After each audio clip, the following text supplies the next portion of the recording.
First lesson है the pace for living, is written by R.C. Hutchinson. Living यानी रहने की बात कर रहा है। तो अगला व्यक्ति ने कहा ठीक है हम रखने के लिए तैयार है, तो क्या आप इनमें से किसी को चिनते हो, पहचानते हो, जानते हो? तब उसने जवाब दिया जो रहने के लिए गया था, हाँ चिंता हूँ, यानी कि हचिनसन। तो इस तरह से रिलेट हुआ। The pace for living is written by R.C. Hutchinson. Second lesson है me and the ecology beat, is written by Joan Lexau.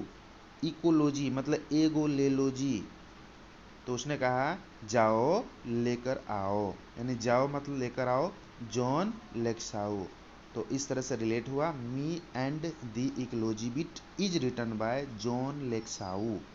Third lesson है Gillu, is written by Mahadevi Varma. Gillu कोई आटा सान रहा था और वो गिल हो गया, तो गिल किसके द्वारा हो गया? तो एक महादेवी थी, यानी कोई एक देवी थी, यानी कोई एक महिला थी और उसे गिल हो गया। तो इस तरह हम रिलेट कर सकते हैं। Gillu is written by Mahadevi Varma. Fourth lesson है what is wrong with Indian film, is written by Satyajit Ray. हमें पता है भारतीय फिल्मों में रोंग दिखाए जाते हैं, तो कोई इन्हीं में कहा कि रोंग मत दिखाइए, अगर जीतना है किसी का दिल तो सत्य बताइए और जीत लीजिए, ऐसा कहकर वो राय देता है। भारतीय फिल्मों में गलत मत दिखाइए, आप सत्य दिखाइए, और इस तरह से वो व्यक्ति राय दे करके चला जाता है। तो इस तरह से रिलेट हुआ what is wrong with Indian film, Satyajit Ray. पांचवा लेसन है यानी fifth lesson, acceptance speech is written by Aung San Suu कई।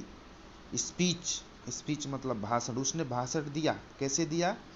ऑन्ग मतलब आगे आकर के, शान मतलब पूरे शान से दिया। तो एक व्यक्ति ने कहा कि सू कई मतलब उसने ऐसा क्यों किया, बिल्कुल आगे आकर के और बिल्कुल शान से उसने भाषण दिया, आगे आकर के शान से भाषण दिया, यानी कि ऑन्ग सान सू कई। तो इस तरह हम रिलेट कर सकते हैं। Acceptance speech is written by Aung San Suu कई। आइए सिक्स्थ लेसन को रिलेट करते हैं। Once upon a time is written by Toni Morrison. एक बार की बात है, मोरिसन माखन नहीं खायो, यानी श्री कृष्ण वाली कहानी से हम रिलेट कर रहे हैं। मैया मैं नहीं माखन खायो, तो वंस अपॉन ए टाइम यानी एक बार की बात है, मोरिसन माखन चोर है।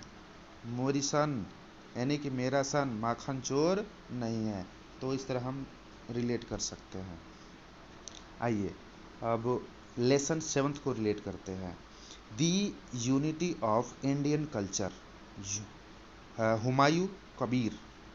यूनिटी ऑफ इंडियन कल्चर यानी भारतीय सभ्यता, संस्कृति, एकता के बारे में हमारा माँ ही है जो हमको बताती है।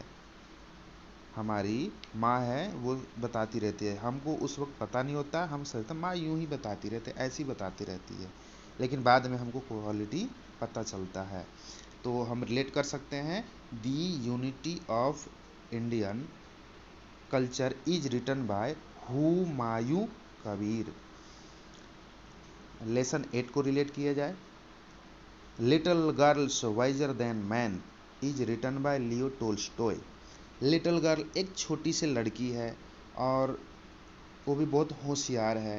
तो एक आदमी है और वो क्या कह रहा है, लो टोल्स्टॉय, यानी कि ले लो एक छोटा सा टॉय है।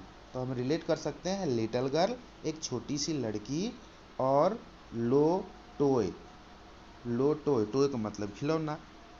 तो इस तरह रिलेट हुआ little girls wiser than man is written by Leo Tolstoy.